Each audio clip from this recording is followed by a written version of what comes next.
যখন তিনি দুনিয়ার জমিনে আসলেন ওই আরব সাগরটা এত প্রবল বেগে প্রকম্পিত হওয়ার সাথে সাথে উতালা হয়ে উঠেছিল, যেন মনে হয় ভূমিকম্প শুরু হয়ে গেল। সাগরের পানিটা উতালা হতে লাগলো, সুনামি হওয়ার পথে চললো। কোরআনের ভিতরে দেখা যায় ইজা শামসু কুবিরাত ওয়া ইদান নুজুমুন কাদারাত ওয়া ইদাল জিবালু সুগিরাত ওয়া ইদাল ইশারু উতিলাত ওয়া ইদাল উহুশু উশিরাত ওয়া ইদাল বিহারু সুজিরাত। আল্লাহ কোরআন পাকে জানিয়ে দিলেন যে সূর্যগুলো ঝরে পড়বে, চন্দ্র ঝরে পড়বে, তারকাগুলো ঝরে পড়বে, আপনার সমুদ্রের পানিগুলো প্রবল বেগে ফুটতে ফুটতে ফুটতে ফুটতে আপনার পৃথিবীতে সুনামি হয়ে যাবে। সোনার মানিকেরা শুনে রেখে দেন, সেটা কখন হবে? কিয়ামত যখন হবে তার আগে এগুলো হবে। কিন্তু তার আগে ওই আরব সাগরটাই এত উতালা হয়ে গেল। কিতাবের ভিতরে লক্ষ্য করে দেখা যায় যে বিশ্বনবী জনাবি মুহাম্মদ রাসূলুল্লাহ আসার জন্য তারা খুশিতে বাগে বাগ হয়ে গাছগাছালি পাক পাখালি এমনি মরুভূমির ধুলাবালি এত প্রবল বেগে ঘূর্ণিঝড় হতে লাগলো যে ওই সাথে আরব সাগরটা চুম্বের চুপ করে থাকতে পারলো না, যে আল্লাহর নবীর আসার আগমনের খুশিতে বাগে বাগ হয়ে তার আনন্দে আত্মহারা হয়েছিল। জোরে বলেন, আর একটু জোরে বলেন না সুবহানাল্লাহ। ও সোনার মানিকেরা রে, শুধু তাই নয়, বিশ্বনবী জনাবি মুহাম্মদ রাসূলুল্লাহ তিনি যখন দুনিয়ার জমিনে আসলেন, আসার সাথে সাথে আরো একটি মাজিজা দেখিয়েছিলেন যে বিশ্বনবী যখন আসলেন যেন একেবারে ছোট্ট একটা মাসুম বাচ্চা, যে মাসুম বাচ্চার বয়স মাত্র একদিন, যেদিন আসলেন আমার আপনার ঘরের বাচ্চারা যদি উপড় হয়, যদি সেজদা দেয় মাটিতে, কমের পক্ষে একটা মাস, এই আপনার 6টা মাস কিংবা একটা বছর সময় নেবে। কিন্তু আমার আপনার নবী বিশ্বনবী জনাবি মুহাম্মদ রাসূলুল্লাহ সাল্লাল্লাহু আলাইহি ওয়াসাল্লাম তিনি একটা মাস দূরের কথা, একটা সপ্তাহ দূরের কথা, একটা ঘন্টা দূরের কথা, রাসূলুল্লাহ তিনি যখনই দুনিয়ার জমিনে আসলেন সঙ্গে সঙ্গে উপুড় হয়ে আল্লাহর দরবারে সেজদা জানিয়ে দিয়েছিলেন। জোরে বলুন, আর একটু জোরে বলেন না সুবহানাল্লাহ। বিশ্বনবী যখন দুনিয়ার জমিনে আসলেন তার সব থেকে বড় মাজিজা হলো এটাই যে আসার সাথে সাথে সঙ্গে সঙ্গে উপুড় হয়ে আল্লাহর দরবারে সেজদা জানিয়ে দিয়েছিলেন। একবার জোরে বলা যাবে না সুবহানাল্লাহ? এটা একটি মাজিজা। আল্লাহ রাসূল তিনি দুনিয়ার জমিনে আসলেন কয়েকটি মাজিজা নিয়ে, তার মধ্যে এটা আরও একটা মাজিজা, যেটা হলো দুনিয়ার জমিনে যখন আসলেন যেন একটা সুন্দর ফুটফুটে বাচ্চা, যেমন আমার আপনার ঘরের বাচ্চাদেরকে ধুইয়ে মুছে পরিষ্কার করা হয় কখন? যখন বাচ্চাটা হয়ে যায় 1 ঘন্টা পরে হোক বা আধা ঘন্টা পরে হোক, নাড়ি কেটে পরিষ্কার পরিচ্ছন্ন করে তাকে শুইয়ে দেওয়া হয়। নাড়িটা শুকাতে আবার সময় লাগে। কিন্তু শুনে রেখে দেন, আমার আপনার নবী বিশ্ব নবী জনাবে মুহাম্মদুর রাসূলুল্লাহ সাল্লাল্লাহু আলাইহি ওয়াসাল্লাম তিনি এমন একজন মহামানব যার কথা আমার আল্লাহ কোরআনে জানিয়ে দিলেন যে আমার উম্মত উম্মতানিরা, আমি আমার রাসূলকে এত ভালোবাসি, এত মহব্বত করি, আমার রাসূলকে এত প্যার করি যে আমার রাসূলকে আমি কোনো দিনের জন্য নাম ধরে ডাকিনি রে। কিন্তু শুনে রেখে দাও, আমার আল্লাহ হযরত আদম আলাইহিস সালাতু ওয়াস সালামকে নাম ধরে ডাকলেন, ইয়া আদম উসকুর, যে আদম শুনে রেখে দাও, লা তাকরাবা হাযিহি শাজারা ফাতাকুনা মিনাল জালিমিন, খবরদার এই গাছের কাছাকাছি হবে না, এই গাছের ফল তো খাওয়া দূরের কথা, এই গাছের নিকটবর্তী হবে না। আমার আল্লাহ জানিয়ে দিলেন যে ইয়া জাকারিয়া, ইয়া ইয়াহইয়া খুযুল কিতাব, ইয়া জাকারিয়া, ইয়া মুসা, ইয়া ঈসা, ইয়া হারুন, ইয়া জাকারিয়া, এমনি করে আমার আল্লাহ প্রত্যেকটা নবীর নাম ধরে ধরে ডাকলে, কিন্তু আমার আল্লাহ আমার রাসূলুল্লাহকে নাম ধরে ডাকলেন না।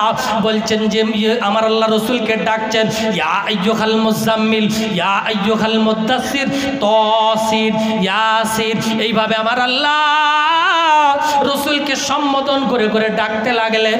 আমার আল্লাহ রাসূলকে নাম না ধরে ডেকে বলছেন যে ইয়াসিন, তাসির, তাহা, এইভাবে আমার নবী আমার হাবিবকে আমার আল্লাহ সম্মান দিয়ে ডাকলেন। কিন্তু শুনে রেখে দেন, আজকের আমার নবীকে আমার আল্লাহ এত ভালোবাসেন, এত প্যার করেন, সেই জায়গায় আমার আল্লাহ কোরআনের আর একটি আয়াত প্রেরণ করে বললেন যে আমার উম্মাত উম্মতানিরা লা তারফাউ আসওয়াতাকুম ফাওকা সাউতিন নবিয়্যি ওয়া লা তাজগারু লাহু বিল কওলি কাযারি বাদিকুম লিবাদ তাহবাতা আমালুকুম ওয়া আনতুম লা তাশউরুন। যে আমার বান্দা বান্দিরা, ইয়া আইয়ুহাল্লাযীনা আমানু, হে ঈমানদার বান্দা বান্দিরা, তোমরা শুনে রেখে দাও যে লা তারফাউ আসওয়াতাকুম, তোমাদের আওয়াজটা যেন উপরের দিকে না ওঠে, ফাওকা সাউতিন নবী, আমার নবীর আওয়াজের উপরে, আমার নবীর আওয়াজের উপরে যেন তোমাদের আওয়াজটা না ওঠে।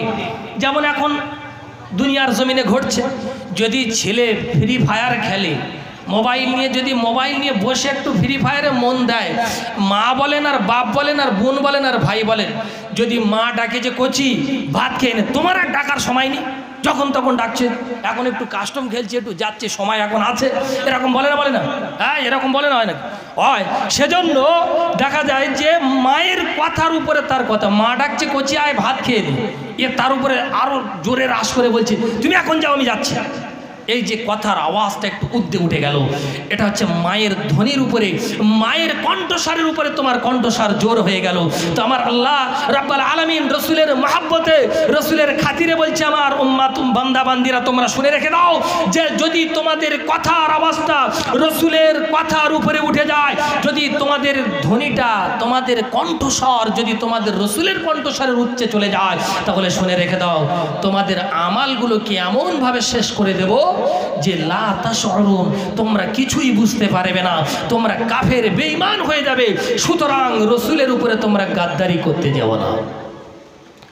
বিশ্বনবী জনাবে মুহাম্মদুর রাসূলুল্লাহ সাল্লাল্লাহু আলাইহি ওয়াসাল্লাম তিনি যখন দুনিয়ার জমিনে আসলেন, এমন অবস্থা দেখা যায় বিশ্বনবী যখন আসলেন এত সুন্দরভাবে পরিষ্কার পরিচ্ছন্ন করা হলো, যেন মনে হয় এখনই এই মুহূর্তে বাচ্চাকে পরিষ্কার পরিচ্ছন্ন করে যেন কেউ সাবান মাখিয়ে সার্ফ দিয়ে পরিষ্কার করে রাখা হলো। কিন্তু না, শুনে রেখে দেন, আমার আপনার নবী বিশ্বনবী জনাবে মুহাম্মদুর রাসূলুল্লাহ সাল্লাল্লাহু আলাইহি ওয়াসাল্লাম এমন একজন নবী, বিশ্বনবী জানার নারীটা আমার আপনার নবীর মায়ের নারীর সঙ্গে জোড় ছিল না, অর্থাৎ পার্থক্য করা ছিল, যেন মনে হয় বিশ্বনবীকে কয়েক মাস আগে এখানে রাখা হয়েছে। না না না, সোনার মানিকেরা, দয়ার নবী এমন একজন নবী, তিনি আর একটি মাজেদা নিয়ে এসেছিলেন। সেই বিশ্বনবী জনাবে মুহাম্মদুর রাসূলুল্লাহ সাল্লাল্লাহু আলাইহি ওয়াসাল্লাম যখন দুনিয়ার জমিনে আসলেন, দেখা যায় ওই সোনার নবী বিশ্বনবী তিনি আসার সাথে সাথে এমন একটা পরিস্থিতি তৈরি হয়েছিল, যে পরিস্থিতি পৃথিবীর হাল, পৃথিবীর হকিকাত চেঞ্জ হয়েছিল। কিন্তু আমার নবী বিশ্বনবীর মধ্যে আরো একটি বড় মাজেদা ছিলেন, যে মাজেদাটা হলো যে যখন নবী দুনিয়ার জমিনে আসলেন, মায়ের গর্ভে থেকে যেমন আমার আপনার ঘরের বাচ্চারা যেমন দেখা যায় 2 বছর কিংবা 3 বছর কিংবা 4 বছর পরে মুসলমানি দেওয়া হয়, আমার আপনার নবী বিশ্বনবী যখন মায়ের গর্ভে থেকে আসলেন, তিনি তার মায়ের গর্ভে থেকে হুজুরি মুসলমানি আমার আল্লাহ দিয়ে দুনিয়া আর জমিনে পাঠিয়ে দিলেন। জোরে বলুন সুবহানাল্লাহ। কারণ যে বিশ্বনবী জনাবে মুহাম্মদ রাসূলুল্লাহ তিনি এমন একজন মহামানব, যে মহামানবের স্থানে, লিঙ্গস্থানে হাত দেবে পৃথিবীর জমিনে এরকম কোন ডাক্তার, এরকম কোন এমন একজন হাজাম পৃথিবীর জমিনে আসেনি।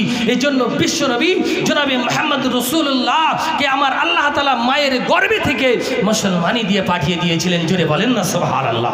এটা একটা মাজেদা ছিল, সেই বিশ্বনবীর মাজেদা। তো দেখা যাক যে আল্লাহ রাসূল সাল্লাল্লাহু আলাইহি ওয়াসাল্লাম তিনি আর জমিনে যখন আসলেন, আসার পরে তিনি একের পর এক যখন আস্তে আস্তে বড় হতে লাগলো, যে সময় নিয়ে যখন তিনি মা হালিমার ঘরে চলে গেলেন, এটা আমরা সবাই জানি। যাক, মা হালিমার ঘরে যাওয়ার পরে তিনি যখন 4 বছর বয়স হলো, 4 বছর বয়সের পরে যখন ফিরে আসলেন, আসার পর যখন আব্দুল মোতালিবের দায়িত্বে চলে গেল, যাওয়ার পর যখন তিনি পরলোক গমন করলেন, আবু তালিবের দায়িত্ব চলে গেল। আবু তালিব নিয়ে হযরতে রাসূল পাক সাল্লাল্লাহু আলাইহি ওয়াসাল্লামকে নিজের স্ত্রীর দায়িত্ব দিয়ে তিনি চলে যাচ্ছেন কোথায়? সিরিয়ায়।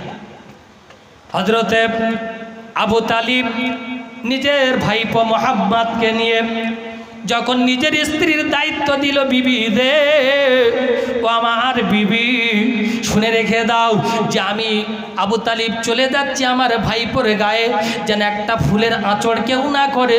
যদি কোনো রকমের কোনো সমস্যা হয় তাহলে সেটাকে মিটিয়ে নেওয়ার চেষ্টা করো। আমার আল্লাহ কোরআনে জানিয়ে দিলেন যে লিইলাফি কুরাইশ ইলাফিহিম রিহলাতাশ শিতাই ওয়াস সাইফ ফালইয়াবুদু রাব্ব হাযাল বাইত। আমার আল্লাহ জানিয়ে দিলেন, বান্দারে, ও কুরাইশ গোত্রের মানুষেরা, আমি আল্লাহ তোমাদের জন্য যে ইলাফি কুরাইশ ইলাফিহিম রিহলাতাশ শিতাই ওয়াস সাইফ, গ্রীষ্মকালীন শীতকালীন এই দুটো ঋতুতে তোমাদেরকে ব্যবসা করার সুযোগ আমি আল্লাহ করে দিয়েছি। এই ব্যবসায় তোমরা 6 মাস শীতকালীন ব্যবসা করো, তোমরা 6 মাস গ্রীষ্মকালীন ব্যবসা করো। এই ব্যবসার মধ্যে তোমরা প্রচন্ড আকারে লাভ করো। এটা কিসের জন্য? তোমরা আমার ঘরকে ইবাদত বন্দেগী করার জন্য, দেখভাল করার জন্য তোমাদের এই ফায়দাটা দিয়েছি। কিন্তু আমার আল্লাহ এটা তো পরে ক্ষণাতে জানিয়েছিলেন। কিন্তু তখন যখন আবু তালিব ছিল, আবু তালিব ওই সময় যখন সিরিয়ায় চলে গেলেন, সিরিয়া থেকে শাম দেশে যখন গেল আপনার ব্যবসার জন্য, বাণিজ্যের জন্য, এমতো অবস্থায় দেখা যায় আবু জেহেল বিশ্ব নবী জনাবে মুহাম্মদ রাসূলুল্লাহকে তুলে নিয়ে যায়। কারণ ছিল যে আমার আপনার নবী ওই 8 বছর, ওই 6 বছর বয়স থেকে নিয়ে 8 বছরের মধ্যে এমন তানার মাজেজা ছিল, এমন তানার কথাবার্তা, এমন তানার চালচলন, এমন তানার আখলাক, এমন আখলাকে নববিয়াত, এমন তানার আদর্শ, এমন তানার মুআমালাত মুআশারাত, চলাফেরা, ওঠা বসা, ওই জায়গায় থেকে বিশ্বনবী জনাবে মুহাম্মদ রাসূলুল্লাহ নাম আল আমিন উপাধি তিনি পেতে লাগলেন। যে এত সত্যবাদী, তিনি জীবনে কোনোদিন মিথ্যা কথা বলে না।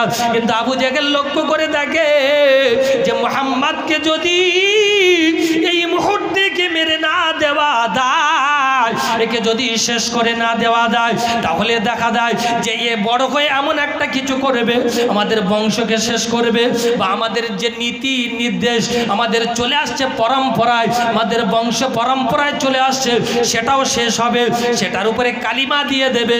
এজন্য আবু জেহেল বুঝতে পেরে নবীকে মারার জন্য, নবীকে শেষ করার জন্য প্ল্যান যখন আটলো, এমত অবস্থায় দেখা যায় বিশ্ব নবী জনাবে মুহাম্মদ রাসূলুল্লাহ আবু তালিব চাচার বাড়িতে রয়েছেন। আবু জেহেল এসে রাসূলুল্লাহকে তুলে নিয়ে একটা ঘরের মধ্যে রাখা হলো।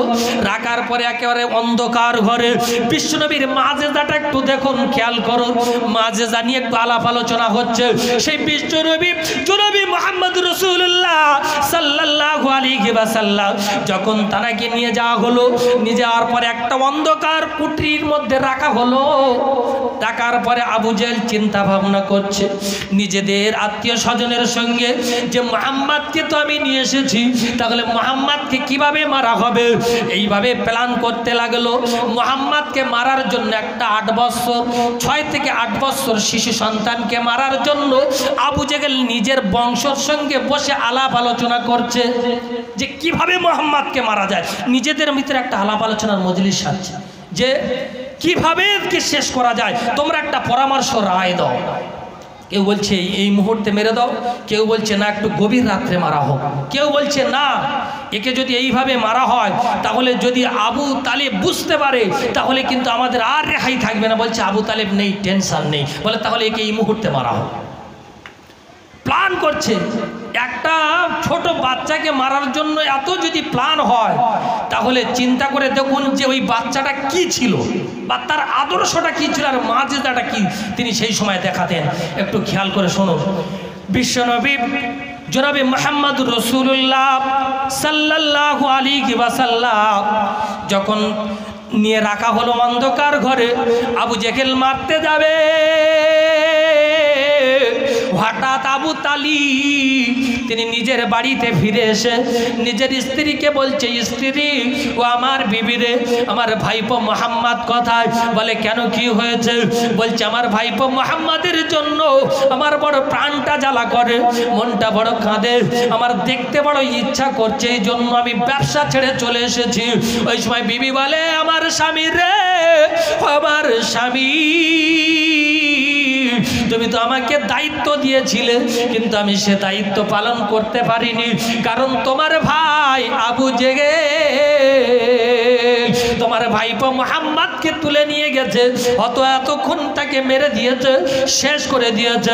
বিশ্বনবী জনাবি মুহাম্মদ রাসূলুল্লাহ সাল্লাল্লাহু আলাইহি ওয়াসাল্লাম তিনি কাঁদছেন ঝরঝর করে, ওই ঘরের ভিতরে বসে আল্লাহ দরবারে দুটো হাত উত্তোলন করে বললেন, আল্লাহ আপনি ছাড়া আমার এই মুহূর্তে কেউ নাই, আল্লাহ আপনি আমাকে হেফাজত করুন, আপনি আমাকে ব্যবস্থা করে এখান থেকে মুক্তি পাওয়ার। আমার আপনার নবী বিশ্বনবী ঝরঝর করে আল্লাহর দরবারে চোখের পানি যখন ফেলতে লাগলো, এমত অবস্থায় লাঙ্গা তরবারি নিয়ে ওই আবু তালিব দৌড়ে দৌড়ে গিয়ে আবু জেহেলের বাড়িতে গিয়ে বলছে, আবু জেহেল, ও আবু জেহেল, আমি আবু তালিব এসেছি, আমার ভাইপো মুহাম্মদ কোথায় ফিরিয়ে দে, না হলে আবু জেহেল শুনে রাখ, আমার এই লঙ্গা 13 বাড়ি আর এখানে রুকবে না, দাঁড়াবে না, আমি তোদেরকে একটা একটা করে কেটে শেষ করে দেব, আমার এই তরবারির সামনে কেউ আর দাঁড়াতে পারবে না। বিশ্বনবী জনাবি মুহাম্মদ রাসূলুল্লাহ সাল্লাল্লাহু আলাইহি ওয়াসাল্লাম তখনও কাঁদছিলেন, দুখানা হাত উত্তোলন করে। আবু জেহেল বুঝতে পেরেছে যে আমার ভাই আবু তালিব চলে এসেছে, সুতরাং এই মুহূর্তে তো আসার কথা না, কিভাবে এলো নিজেরাও বুঝতে পারলো না।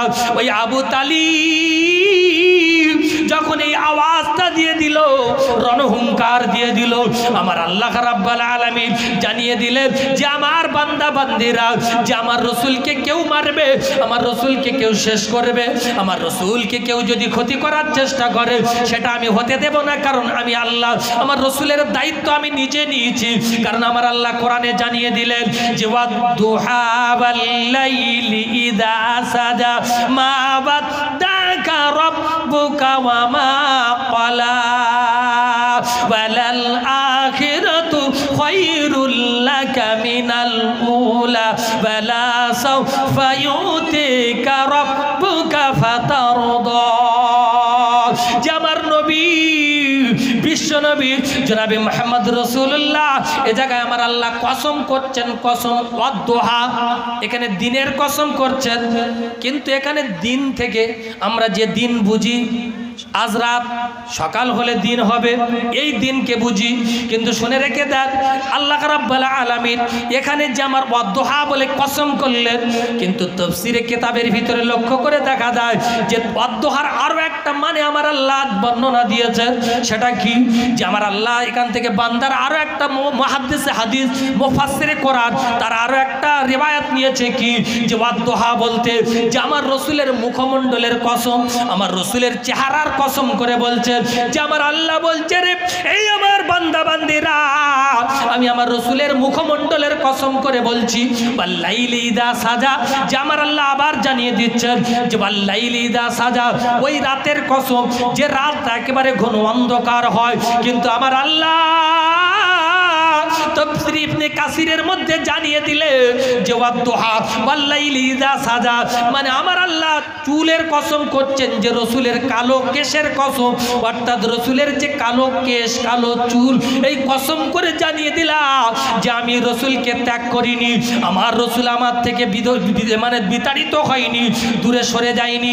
কারণ আমার আপনার নবী বিশ্বনবী জনাবি মুহাম্মদ রাসূলুল্লাহর কাছে যখন 15 দিন ওই আসা বন্ধ হয়ে গেল, 1 মাস ওই আসা বন্ধ হয়ে গেল, কাফেরে মক্কারা বলতে লাগলো যে মুহাম্মদকে আল্লাহ ত্যাগ করেছে, মুহাম্মদকে আল্লাহ ছেড়ে দিয়েছে, কিন্তু না না না, আমার আল্লাহর সঙ্গে সঙ্গে সূরা দুহা অবতীর্ণ করে বলতে লাগলো, এই মক্কার কাফেরেরা, আমি আল্লাহ আমার রসুলকে ত্যাগ করিনি, হে মুহাম্মদ তুমি শুনে রেখে দাও, যে আমার নবী তুমি শুনে রেখে দাও, আমার দোস্ত তুমি শুনে রেখে দাও, তুমি শুধু আমার নবী নও, শুধু তুমি ফুল কায়নাতের নবী নও, তুমি সারা পৃথিবীর নবী নও, তুমি গাছের শুধু নবী নও, তুমি আসমানের শুধু নবী নও, তুমি আপনার কিনা দেখা যায় যে পৃথিবী এক কথায় যা কিছু তৈরি করেছে তার শুধু তুমি নবী নও, জিবরাইলের নবী নও, নও, তুমি মিকাইলের নবী নও, তুমি আরশের নবী নও, তুমি আল্লাহর নবী নও, তবে শুনে রেখে দাও আমি আল্লাহ, তুমি বলে আমার নবী বিশ্ব নবী জনাবে মুহাম্মদ রাসূলুল্লাহকে আমার আল্লাহ এত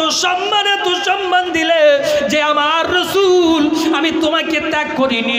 যারা বলছে ওদেরকে বলতে দাও, কারণ ওরা জানে না যে ওরা কেন কিসের জন্য আমি নবী আমি মুহাম্মদ রাসূলুল্লাহ সাল্লাল্লাহু আলাইহি ওয়াসাল্লামকে এই জায়গায় ক্ষান্ত রেখে দিয়েছি। কারণ আমার আল্লাহর নবী বিশ্বনবীকে জিজ্ঞাসা করা হয়েছিল যে নবী তুমি বলো জুলকারনাইন বলতে কি বোঝো? ইয়াসালুনাকা আনির রূহ, রূহ সম্পর্কে জিজ্ঞাসা করেছিল যে রূহ বলতে কি বোঝো? কিন্তু আমার নবী ওই জায়গায় একটু থেমে বলেছিল আমি আগামীকাল বলবো, এখানে ইনশাল্লাহ বলতে একটু ভুলে গিয়েছিল। এই জন্য আমার আপনার নবী বিশ্ব নবীকে কিছুদিনের জন্য ওহী বন্ধ করে রাখা হয়েছিল। কিন্তু শুনে রেখে আমার আল্লাহ রসুলকে এত মহাব্বত করেন, এত ভালোবাসেন যে আমার রসুল দেখি ঠিক মতো উত্তর দিতে পারে কিনা। কিন্তু আমার আপনার নবী বিশ্ব নবী তিনি জানতেন যে আমার আল্লাহ ওহী পাঠাবে আর সেই ওহীর মাধ্যমে আমি বলবো, কিন্তু ওহী পাঠাননি বলে চুপচাপ মেরে মনটা খারাপ হয়ে গিয়েছিল। তাই কাফিরে মক্কারা বলেছিল যে মুহাম্মদকে ত্যাগ করেছে, সুতরাং আমার আপনার নবীর মনটা বড় খারাপ। কিন্তু আমার আল্লাহ বলছে নবী তোমার মন খারাপ করার দরকার নাই, কারণ আমি আল্লাহ তোমাকে ত্যাগ করিনি। ধরে বলুন সুবহানাল্লাহ। সেই বিশ্ব নবীকে আমার আল্লাহ তো ভালোবাসে। ঠিক সেই 8 বছর বয়সে যখন মারবে বলেছিল, আবু তালিব যখন চলে আসলো, সঙ্গে সঙ্গে আবু জেহেল এবং আবু জেহেলের লোক লস্করেরা সরে গেল। বিশ্ব নবী জনাবে মুহাম্মদ রাসূলুল্লাহ সাল্লাল্লাহু আলাইহি ওয়াসাল্লামকে ছেড়ে দিয়ে মুক্তি দিয়ে চলে গেল। সঙ্গে সঙ্গে আবু তালিব ওই ঘরের মধ্যে প্রবেশ করে আমার আপনার নবী বিশ্ব নবীর হাতটা ধরে তাড়াতাড়ি করে বুকে করে তুলে নিয়ে এগালে ওগালে চুম্বন দেয় আর বলে মুহাম্মদ রে, আমি চলে যাওয়ার পরে তোর উপরে অনেক নির্যাতন হয়েছে, অনেক কষ্ট হয়েছে, অনেক কষ্ট দিয়েছে, অত্যাচারের স্টিম রোলার চালিয়েছে, কিন্তু আমি আবু তালিব যদি আজকের জানতে পারতাম, বুঝতে পারতাম, তাহলে আমি এখান থেকে সরতাম না, আমি ব্যবসায় যেতাম না। এ মুহাম্মদ রে, এ মুহাম্মদ তুই হয়তো জানিস না আমি তোকে বড় ভালোবাসি, তোকে মহাব্বত করি, কারণ তোর মা নেই, তোর বাপ নাই। যখন তুই মায়ের গর্ভে ছিলি বাপ চলে গেল, মা 6 বছর বয়সে চলে গেল, 8 বছরের মধ্যে তোমার দাদাও চলে গেল। সুতরাং আমি আবু তালিব বুঝতে পেরেছি যে কত কষ্ট আর কত যন্ত্রণা মা আর বাপের, যে কত বড় জ্বালা, কত বড় কষ্ট যার মা নাই, যার বাপ নাই তারা বোঝে। এজন্য আমি যদি বুঝতে পারতাম মুহাম্মদ রে, আমি তোমার কাছ থেকে যেতাম না। মুহাম্মদ চুপটি করো, চলো বাড়িতে ফিরে। আমার আপনার নবী বিশ্ব নবীকে ফিরিয়ে বাড়িতে নিয়ে গেলে এবং আবু জেহেল তখন দূরে সরে চলে গেল।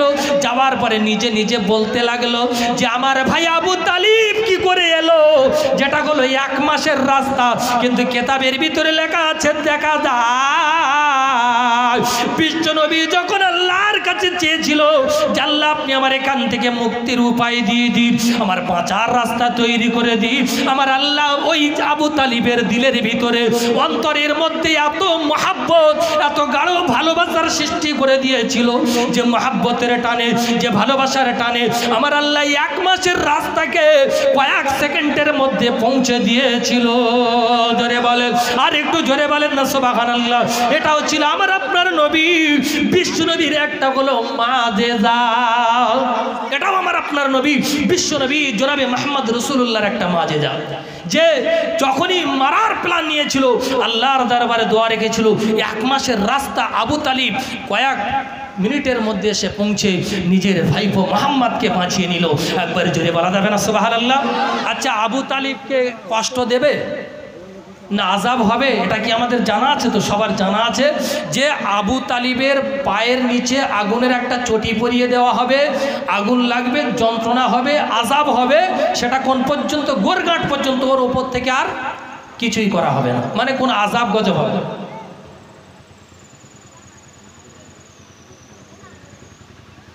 তো দেখা যাচ্ছে যে বিশ্ব নবী জনাবে মুহাম্মদ রাসূলুল্লাহ সাল্লাল্লাহু আলাইহি ওয়াসাল্লাম সোনার নবী আমার পৃথিবীর জমিনে যখন আসলেন, আসার পরে পরিস্থিতি যখন ভয়াবহ তৈরি হলো, এদিকে দেখা যায় যে আবু তালিব তিনি যে একজন মানে আল্লাহ রসুলের চাচা, ভাইপো মোহাম্মদকে তিনি এত ভালোবেসেছেন, এত মহাব্বত করেছেন, কিন্তু নবী বলে মানিনি।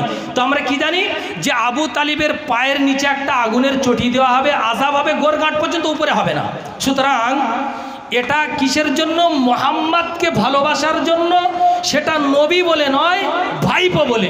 কারণ ভাইপো বলে মানতেন। যখনই মারা যাচ্ছিল ওই সময় বলছে যে চাচা আপনি একটু কলেমা পড়ুন, সব কিছু মানে সমস্যা সমাধান হয়ে যাবে, জান্নাতে চলে যাবে। বলছে হবে না, কারণ আমার খারাপ বলবে মানুষ, আমার বাপদাদা যেটা করে গেছে আমি সেটা করে দেব। সুতরাং যদি এই মুহূর্তে আমি কিছু করি তাহলে আমাকে লোক খারাপ বলবে যে আবু তালেব মরার সময় নিজের ধর্মকে চেঞ্জ করে গেল, সুতরাং আমি করতে পারবো না। ওই সময় নবী মুহাম্মদ রাসূলুল্লাহ সাল্লাল্লাহু আলাইহি ওয়াসাল্লাম বলেছিল যে চাচা তাহলে আর কি করার, আমার কিছু করার নেই, কারণ আমার আল্লাহর হাতে সব কিছু। ইন্নাকা লান তাহদি মান আহবাবতা, যে আমার আল্লাহর হাতে সব কিছু, তিনি হেদায়েত দান করেন। তিনি হেদায়েত প্রাপ্ত মানে যারা হবে তাদেরকে বেছে বেছে চুনে চুনে রেখেছেন যে এরাই হেদায়েত পাবে। কিন্তু যদি হেদায়েত না আপনার ভাগ্যে লেখা থাকে, আমার কিছু করার নেই যে আপনি হেদায়েত পাবেন। সুতরাং আল্লাহ সেটাই ভালো জানে। এই বলে আল্লাহ রসুল বিদায় নিলেন, ইন্তেকাল করে গেল। আর সেইভাবে এখনো পর্যন্ত জারি আছে। এটার কারণ কি? এটার কারণ হচ্ছে এই যে মুহাম্মদকে মুহাম্মদ বলে ভাইপো বলে মেনেছে, নবী বলে কিন্তু মানিনি। যেমন আপনার আবু লাহাব, তাব্বাত ইয়াদা আবি লাহাব, কোরআন পাকের ভিতরে আল্লাহ বর্ণনা করলেন যে রসুল আসার কারণে নিজের বাঁদিকে ছেড়ে দিয়েছিল যে তুই একটা সুন্দর খবর দিয়েছি, যা আজকে তোকে আমি আজাদ করে দিলাম। এর জন্য প্রতিটা সোমবারে এই আবু জেহেলের কবর, আবু লাহাবের কবরের আজাব আমার আল্লাহ হালকা করে দেন। জোরে বলেন না সুবহানাল্লাহ। কিসের খাতিরে? ভাইপো বলে মেনেছিল, নবী বলে মানেনি। নবী যখন হয়েছিল বিরোধিতা করেছিল। সেজন্য আমি আপনাদেরকে জানিয়ে দিতে চাই যে আজকের তারা নবী বলে মানিনি, ভাইপো বলে মেনে যদি আজাব হালকা হয়, আমরা কি ভাইপো বলে মানি রসুলকে? আমরা কি ভাইপো বলে জানি? আমরা নবীকে নবী বলে মানি, রসুলকে রসুল বলে মানি, মুহাম্মদ রাসূলুল্লাহকে আমরা নবী বলে বিশ্বাস করি। সুতরাং আল্লাহ রাব্বুল আলামিন তিনি চাইলেন আমাদেরকেও তিনি নিষ্কৃতি দিতে পারেন, অর্থাৎ আযাব থেকে মাফ করে জান্নাত দিতে পারেন। জোরে বলেন না সুবহানাল্লাহ। সেই নবীর উম্মত, সেখানটায় সেই আলোচনা শুরু হচ্ছে বা চলছে। আমরা একটু ঠান্ডা মাথায় মস্তিষ্কে বসবো, আর যারা আমরা দাঁড়িয়ে আছে একটু চলে আসবে স্টেজে। আমরা চলে আসি, একটু দরুদ শরীফ পড়েন। আল্লাহুম্মা সাল্লি আলা সৈয়দনা মাওলানা মুহাম্মদ ওয়া আলা আলি সাইয়্যিদিনা। আমার বাবাজিরা, তো যে কথা বলছিলাম যে বিশ্বনবী জনাবে মুহাম্মদ রাসূলুল্লাহর কয়েকটা মাযেজা, যে মাযেজার মধ্যে তিনি দুনিয়ার জমিনে নবী হওয়ার আগে আগে দেখিয়েছিলেন যে এগুলো নমুনা ছিল। বিশ্বনবী জনাবে মুহাম্মদ রাসূলুল্লাহ তিনি যখন বকরি চড়াতে যাচ্ছিলেন, এই বকরি চড়ানোর সময় যে আল্লাহ রসুল সাল্লাল্লাহু আলাইহি ওয়াসাল্লামের বড় বকরিটা ছিল, সেই বড় বকরিটা জঙ্গলি জানোয়ার ধরে নিয়ে গেল। রসুল 3 দিন শরীর খারাপের জন্য যেতে পারিনি। জঙ্গলি জানোয়াররা মানে তার হার্ট ফেল করার মতো, যে যদি মুহাম্মদ আজকে না আসে, রসুল যদি আজকে না আসে, নবী যদি না আসে, আমরা যদি দেখতে না পাই, আমাদের কলিজা ফেটে যাবে। এই জন্য বড় বকরিকে ধরে রাখলো। যখনই রসুল গেল, সবাই ফিরে এসে বকরিটাকে ফিরিয়ে দিল। এটা একটা ছিল মাযেজা। এবারে শুনে রেখে দেন, বিশ্ব নবীর কয়েকটি মাযেজার কথা বলি। আমার আপনার নবী বিশ্ব নবী জনাবে মুহাম্মদ রাসূলুল্লাহ সাল্লাল্লাহু আলাইহি ওয়াসাল্লাম তিনি 1 তারিখে আবু জেহেলের ছেলে ইকরামাকে বলেছিল, এই ইকরামা তুই শুনে রেখে দে, যে তুই শুনে রেখে দে যে তোকে বাঘে খাবে, বাঘে তোকে হরণ করবে, বাঘে তোকে শেষ করবে। এটা জানে যে রসুল সাল্লাল্লাহু আলাইহি ওয়াসাল্লাম যে কথা বলে সেটা সত্য।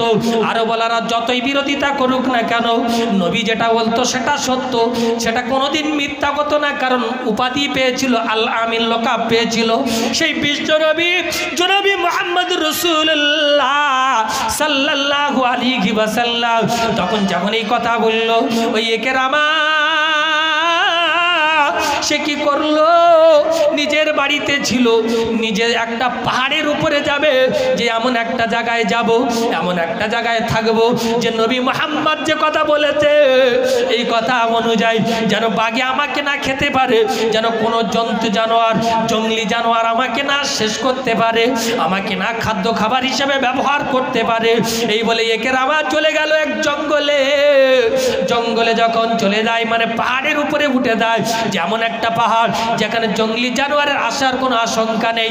হঠাৎ গিয়ে দেখছে যে যতগুলো জঙ্গলি জানোয়ার ওকে খাওয়ার জন্য হাঁ করে আছে, এর আগে কোনো দিন এতগুলো দেখেনি। ওই ইকরামা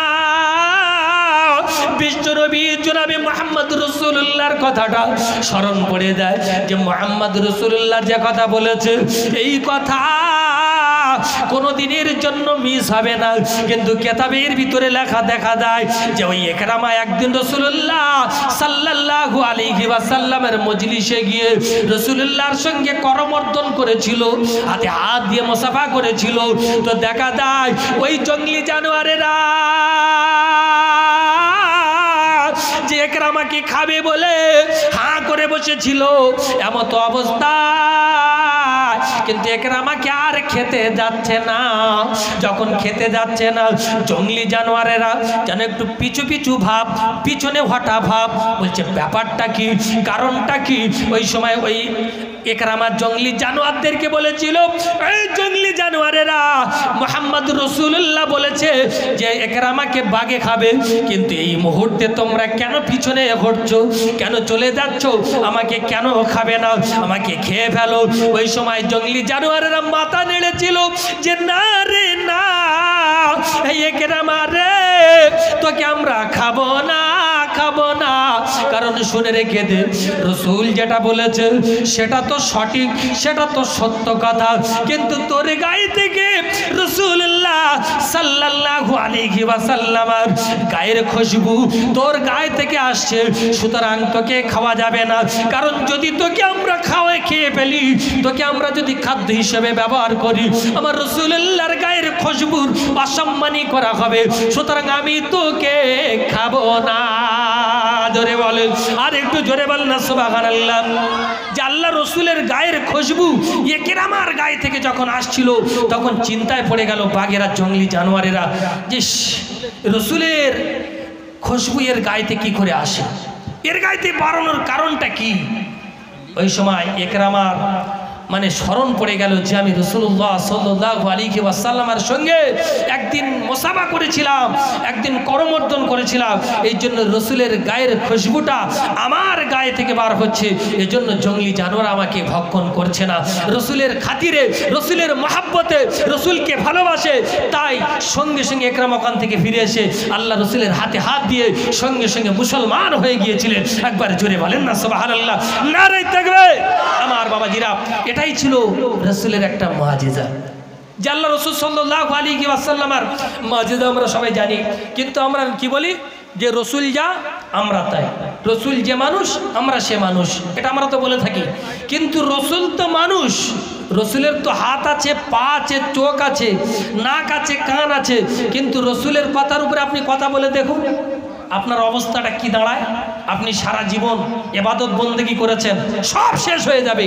আপনি তাহাজ্জুদ পড়েছেন, রোজা করেছেন, আপনি মানে রাতের রাত নিয়ে দিনের দিন নিয়ে ইবাদত বন্দেগী উপাসনা আরাধনা করেছো, সব কিছু শেষ। কেন? রসুলের শুধু কথার উপরে একটু আওয়াজটা তোমার উচ্চ হয়ে যাবে, তোমার সব বরবাদ হয়ে যাবে। রসুলের কথার উপরে তুমি আঙুল চালাবে, রসুলের আদর্শের উপরে আঙুল চালাবে, রসুল যেটা করেছে তুমি সেটা মানবে না, তাহলে তুমি সব শেষ, তোমার সব কিছু বরবাদ। আমার কলিজার টুকরা আমার মুসলমান বাবাজিরা, এই জন্য বিশ্বনবী জনাবে মুহাম্মদ রাসূলুল্লাহর পায়খানা আজ পর্যন্ত পৃথিবীতে কেউ দেখতে পায়নি। হযরত মা আয়েশা সিদ্দিকা মানে আটা পিঠেতে পড়ে থাকতো যে আমি রসুলের পায়খানাটা দেখব। এত চেষ্টা করেছে, এত চেষ্টা করেছে, কোনো দিনের জন্য পায়খানা দেখতে পাইনি। আল্লাহ রসুল ফলো করেছে যে 1 তারিখে রসুলে পাক সাল্লাল্লাহু আলাইহি ওয়াসাল্লাম তিনি যাচ্ছেন পায়খানা দিয়ে, আবার যখন ফিরে আসছেন দেখছে হঠাৎ মা আয়েশা সিদ্দিকা গিয়েছে। তখন আল্লাহ রসুল বলছে যে আয়েশা, আমি যখন পায়খানা বা বাথরুম দিয়ে যখন যাই ফিরে আসি, তখন কি তারপরেই তোমার সঙ্গে সঙ্গে বাথরুম পায়? বলছি ইয়া রাসূলুল্লাহ, ইয়া হাবিবাল্লাহ, না, তাহলে কিসের জন্য তুমি ছুটে যাও? বলছি ইয়া রাসূলুল্লাহ, ইয়া হাবিবাল্লাহ, হুজুর, এজন্য আপনি যাই যে আপনি যখন প্রস্রাব পায়খানা করে ফিরে আসেন, আমি চেষ্টা করি যে আপনার পায়খানা জীবনে আমি একটা বার দেখব।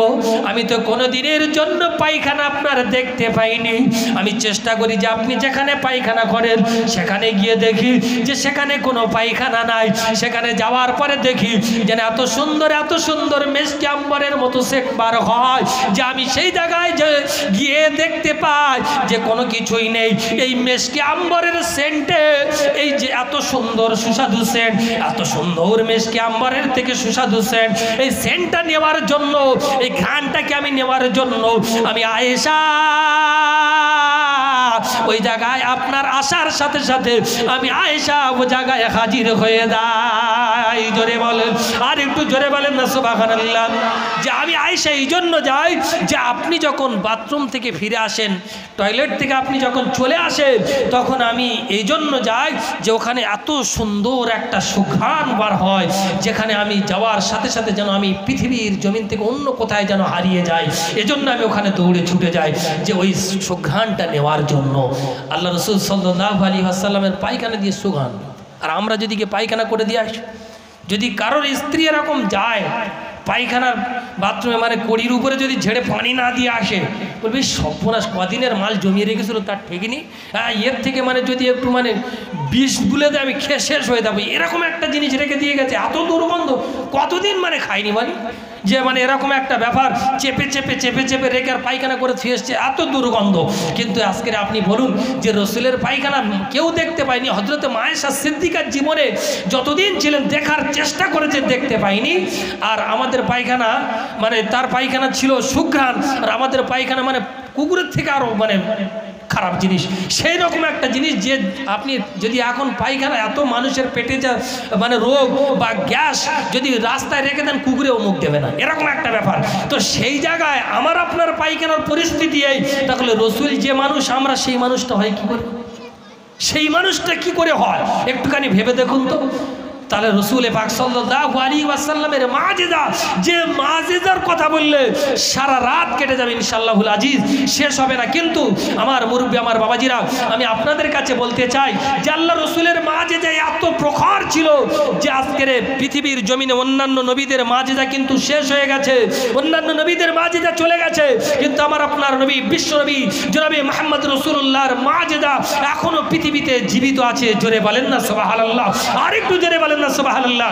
যেটা হলো কোরআনুল কারীম, কোরআনুল কারীমের মধ্যে সব কিছু বিদ্যমান আছে আমার বাবাজিরা। এজন্য বলি আপনাদের কাছে, যেটা হলো নবী দিবস, নবীর সামনে দু চার কিছু আলোচনা যা কিছু করলাম, এটাই আমাদের উপরে আমল আমাদের বাড়াতে হবে, রসুলের মহাব্বত আনতে হবে। রসুলের আদর্শের কথা কি বলবো, যে রসুল পাক সাল্লাল্লাহু আলাইহি ওয়াসাল্লাম তিনি যখন মানে গেলেন মা মানে ফাতেমার বাড়িতে গিয়ে বলছে যে মানে নিজে যাচ্ছে কিসের জন্য, 3 দিন খাওয়া হয়নি, পেটে পাথর বাঁধা আছে, যাচ্ছে যে যদি আমি আমার বেটির বাড়িতে কিছু খেজুর পাই। কিন্তু এদিকে মা আয়েশা এই মা আপনার ফাতেমা রাদিয়াল্লাহু তাআলা আনহা আর ইমাম হাসান হোসেন 3 দিন খাইনি পড়ে আছে। ইমাম হাসান হোসেন মাকে বড্ড বলছে, মা আমাদের জন্য একটু খাজুরের ব্যবস্থা করো, খাওয়ার ব্যবস্থা করো, রুটির ব্যবস্থা করো, যে আমরা খেতে পাচ্ছি না। মা কাঁদছে। যখন নবী রসুল আসলেন, রসুলকে বলছে, আব্বাজান আমি তো কোনোদিন আপনার মানে কিছুই আবদার করিনি, তো আজকের একটু নিজের দুটো নাতির জন্য খাওয়ার ব্যবস্থা করে দাও। রসুল গিয়েছিল ইহুদির বাড়িতে, আমরা সবাই জানি, খেজুরের জন্য। সেই খেজুর কিন্তু পাইনি, বরঞ্চ ইহুদি রসুলের গালে চড় মেরেছিল, কারণ বালতিটাকে রশিটা কেটে দেওয়া হয়েছিল, সেই রশি ছিঁড়ে নিচে চলে গিয়েছিল। জনাবে মুহাম্মদ রাসূলুল্লাহ ফিরে আসছিল। আমার আপনার নবী, বিশ্ব নবী জনাবে মুহাম্মদুর আদর্শটা দেখো। ওই সময় রসুল পাক সাল্লাল্লাহু আলাইহি ওয়াসাল্লাম তিনি জানিয়ে দিলেন, বেটি ফাতেমা, ও বেটি ফাতেমা রে, আমি ইমাম হাসান হুসাইনের নানা জান, আমি আমি গিয়েছিলাম কিছু খাবার আনবো বলে, কিন্তু আনতে পারিনি। এদিকে হযরতে মা ফাতেমা রাদিয়াল্লাহু তাআলা আনহা তিনি লক্ষ্য করে দেখছেন যে আমার আপনার নবী বিশ্ব নবীর চোখ দিয়ে ঝরঝর ঝরঝর করে টপ টপ টপ টপ করে মতির ফোঁটার মতো যেন দড়ি ছিঁড়ে ছিঁড়ে পড়ছে, দানা ছিঁড়ে ছিঁড়ে পড়ছে। আমার আপনার নবী বিশ্ব নবী যখন কাঁদতেছিল গালের দিকে লক্ষ্য করে দেখা যায় নুরানি বদনের গালের উপরে পরিষ্কার চিপচিপে চামড়ার উপরে ত্বকের উপরে যেন 5টা আঙ্গুলের দাগ পড়ে রয়েছে। ওই সময় নবীর দুলালি নবী নন্দিনী হযরতে মা ফাতেমা রাদিয়াল্লাহু তাআলা আনহা বলেছিল যে ইয়া রাসূলুল্লাহ ইয়া হাবিবাল্লাহ, কেন এরকম গালে দাগ পড়েছে, কে মেরেছে, কাঁদছো কেন বলো? যে ফাতেমা, ও ফাতেমা রে, আমাকে জিজ্ঞাসা করো না, আমি যে জন্য গিয়েছিলাম সেজন্য হলো না, সুতরাং আমাকে আর কিছু জিজ্ঞাসা করো না। ইয়া রাসূলুল্লাহ আপনি বলুন। বলছে না আমি বলতে পারবো না। তৎক্ষণাৎ কিছুক্ষণ পরে দেখা যায় ওই ইহুদি আল্লাহ রসুলের গালে যে চড় মেরেছিল, ওই ইহুদি এসে আল্লাহ রসুলের গায়ে সঙ্গে সঙ্গে পায়ে পড়ে হাত দুখানা ধরে বলছে ইয়া রাসূলুল্লাহ ইয়া হাবিবাল্লাহ আপনি আমাকে বাঁচান। বলছে কেন ইহুদি? বলছে ইয়া রাসূলুল্লাহ আপনি বাঁচান, কারণ আমার যন্ত্রণায় কাতর হয়ে যাচ্ছি, আমি মনে হয় আর বাঁচবো না, আমার হাতটা যেন আর যন্ত্রণায় মানে ছেড়ে যাচ্ছে, এই মুহূর্তে আমি যেন মারা যাব, এত যন্ত্রণা আমার জীবনে কোনোদিন পাইনি। ইয়া রাসূলুল্লাহ ইয়া হাবিবাল্লাহ আপনি আমাকে এই মুহূর্তে মুসলমান বানিয়ে দেন। সঙ্গে সঙ্গে আমার আপনার নবী বিশ্ব নবী ইহুদিকে মাফ করে দিয়ে সঙ্গে সঙ্গে কালেমার দাওয়াত দিয়ে মুসলমান বানিয়ে নিয়েছিলেন। জোরে বলুন, আর একটু জোরে বলুন না সুবহানাল্লাহ। এটা ছিল আমার আল্লাহ রসুলের একটা আদর্শ, এটা একটা ছিল নীতি যে তিনি যদি কোনোদিন ভুল করতেন তাকে তিনি কোনোদিন ফিরিয়ে দিতেন না, ক্ষমা চাইলে মাফ করে দিতেন। এবং আমার আপনার নবী বিশ্ব নবী জনাবে মুহাম্মদ রাসূলুল্লাহ এটা একটা ছিল মুআজিজা যে রাসূলের গায়ে কেউ যদি কোনোদিন আঘাত লাগিয়েছিল সে কোনোদিনের জন্য কেউ সুস্থভাবে বাঁচতে পারেনি। বিশ্ব নবী এমন একজন নবী, এমন একজন পাওয়ারফুল নবী যে রাসূল পাক সাল্লাল্লাহু আলাইহি ওয়াসাল্লামের ছবি দুনিয়ার কোনো ক্যামেরা টানতে পারেনি, দুনিয়ার জমিনে আল্লাহ রসুলের ছায়াও সূর্য পর্যন্ত ফেলতে পারেনি, কারণ রসুলের এত একটা পাওয়ারফুল লাইট ছিল রসুলের শরীর দিয়ে যে মানে আল্লাহ রসুলের উপরে যখন সূর্যের আলোটা পড়তো আল্লাহ রসুল থেকে একটা আলো যেত, সেই আলো থেকে আলোটাকে মানে আসতে দিত না, দেওয়ার হয়ে দাঁড়িয়ে যেত। ওই জন্য রসুল পাক সাল্লাল্লাহু আলাইহি ওয়াসাল্লামের উপরে সূর্যের আলো রসুলের আলোকে ভেদ করে এসে গায়ে ফেলতে পারতো না, ওই জন্য ছাওয়াটা জমিনের উপরে পড়তো না। এটা একটা ছিল আমার আপনার বিশ্বনবীর মুআজিজা। একটা জোরে বলুন না সুবহানাল্লাহ, আরেকবার জোরে বলেন না সুবহানাল্লাহ।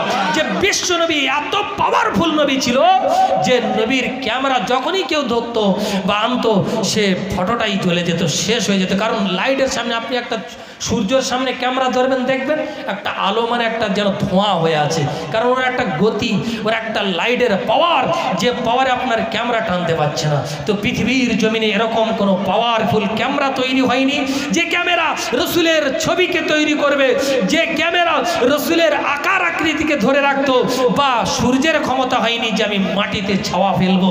এটা আমার নবীর বিশ্ব নবীর পাওয়ারফুল একটা মুআজিজা ছিল। তো আমার বাপজি আমার ভাইজানেরা বিশ্বনবীর পাওয়ার এত বা মুআজিজা এত যেগুলো আমরা সবাই কম বেশি করে আমরা শুনতে শুনতে শুনতে শুনতে অনেকটা মুখস্থ করে ফেলেছি, কিন্তু আমি তবুও বলবো এগুলো এই জন্য স্মরণ রাখা দরকার, ইয়াদ রাখা দরকার।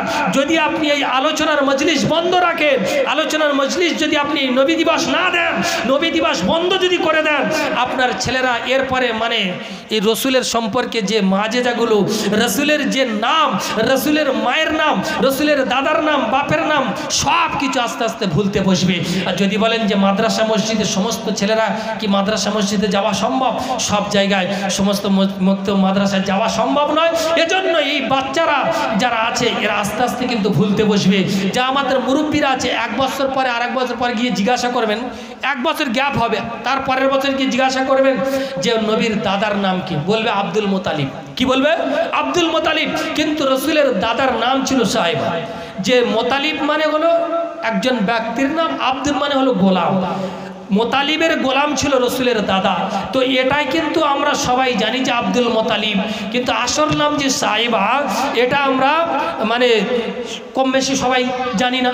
কিন্তু দেখা যাচ্ছে যে আমার আপনার নবী বিশ্ব নবীর দাদা, মা, দাদিমা, এই যে নামগুলো আমরা যারা জানছি এগুলো একের পর এক নবী দিবসের মাধ্যমে, কুইজ কন্টেস্টের মাধ্যমে, এই মজলিসের মাধ্যমে জানতে পারছি। কিন্তু যদি এটা বন্ধ করে দেওয়া হয় তাহলে এরপরে আপনারা দেখবেন এই ছেলেরা নিজেরা গান শিখবে, নিজেরা ড্যান্স হাঙ্গামা লাগাবে, নিজেরা ফ্রি ফায়ারে মস্ত থাকবে। অনেক বাচ্চারা আজকের কিন্তু ফ্রি ফায়ার খেলছে, কারণ একটা নবী দিবস হচ্ছে, রসুলের সামনে আলাপ আলোচনা হচ্ছে। এজন্য আমি আপনাদের কাছে বলতে চাই যেটা একটা ভালো মজলিস, এটা হবে আগামী বছর হবে ইনশাআল্লাহুল আজিজ। আপনারা চান না চান না বলেন, হবে তো নাকি? ইনশাআল্লাহুল আজিজ এটা হওয়া দরকার। কারণ আপনারা যদি বলেন যে নবী দিবস দেওয়া বেদাত, আপনাদের কথা আমি খানিকের লেগে মানছি যে বেদাত, কিন্তু এই জায়গায় যদি একটা ড্যান্স হাঙ্গামা দেওয়া হয়, যদি যুবক ছেলেরা রেগে পড়ে একটা ড্যান্স হাঙ্গামা দেয়, বা আপনারা বাধা দেবেন, মারামারি কুট থাকবে না, এই হবে, কারণ নবী দিবস হয়নি, ড্যান্স হাঙ্গামা দেব। তাহলে এই যে ড্যান্স হাঙ্গামা হবে, এর জন্য আপনি বলুন যেটা কতটা খারাপ কাজে লিপ্ত হবে। এইবারে আপনি আসুন, যদি আপনি মনে করেন যে বাচ্চাদের উদ্যোগটা মেরে দেব, যে এরা নবী দিবস দিচ্ছে, একটা ভালো মজলিস দিচ্ছে, এই ভালো মজলিসে মানুষ একটা যখন মগজ ধোলাই পাবে তখন আস্তে আস্তে খারাপ কাজ থেকে সরতে থাকবে। অনেকে হেদায়েত হয়েছে, কে বলেছে জলসা মিলাদ দিলে হেদায়েত হয়? হচ্ছে, অনেকে ফিরে এসছে, অনেকে নামাজ কালাম ধরেছে, অনেকে পড়েছে। হ্যাঁ, এক একটা মাধ্যম আছে, এটা একটা মাধ্যম। কেউ গিয়ে নিজের বাড়িতে গিয়ে বুঝিয়ে তাকে শেখাচ্ছে, এটা একটা মাধ্যম। মাদ্রাসায় বোঝাচ্ছে, সেটা একটা মাধ্যম। মক্তবে বাচ্চাদেরকে পড়াচ্ছে, সেটা শেখার একটা মাধ্যম। মসজিদে পড়াচ্ছে, ইমাম সাহেব শেখাচ্ছে, বোঝাচ্ছে, এটা একটা মাধ্যম। প্রত্যেকটা একটা মাধ্যম আছে।